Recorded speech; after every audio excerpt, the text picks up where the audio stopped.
Dahil nga araw ng Sabado at walang trabaho, hindi tayo magpapahinga, gagawa tayo ng pera. Inikot ko na nga ang roleta at si Foodpanda ang nagwagi. Nakakuha din tayo agad ng schedule, magsisimula ng 10:45 ng umaga. Alas 7 pa lang at masyado pang maaga, kaya pinahirapan ko muna ang katawan ko. Ito pala ang mga gamit ko sa pang-torture sa katawan ko: barbell, dumbbell, bench press, pull-up bar at iba pa. Sapat na ang mga ito para i-torture ang mga katawan natin. Dumating na nga ang oras ng pasok natin kay Foodpanda.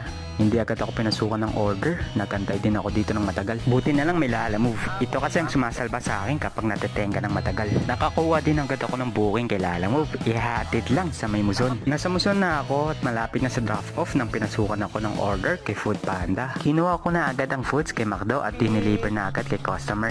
Inuna ko na ito dahil pagkain at malapit lang naman ang location ni customer sa area ko. Binigyan ko din si customer ng sticker natin. Salamat po sa suporta. Si Lalamove customer na pala ang tumatawag sa akin. Mali kasi ang pin location kaya hindi kami magkahanapan. Pero ayos lang.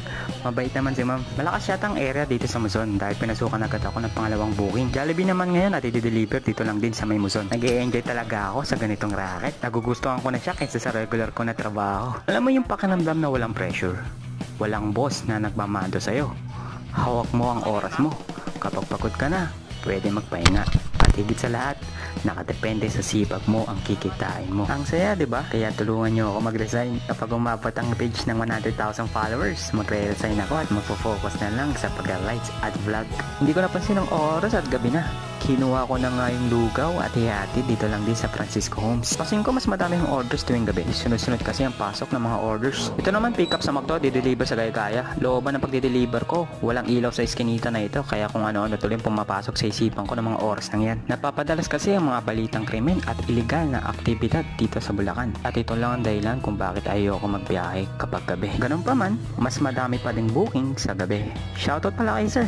Sana mapanood mo to. Bago matapos ang duty ko kay Foodpanda, nakakuha pa ako ng isa pang order. Pizza naman ito, kukunin sa Star Mall at i-deliver sa Sogo. Nagmamadali na ako, nagkakaramdam na kasi ako ng pagod at antok. Pagdating sa Sogo, pumunta na agad ako sa room ni customer para iabot ang kanyang Pizza Hut. Nakakapagod ang araw na ito, pero masaya. Sulit ang pagod dahil nag-e-enjoy ako sa ginagawa ko. Hanggang dito na lang muna ang aking vlog. Palike yung follow natin. Salamat!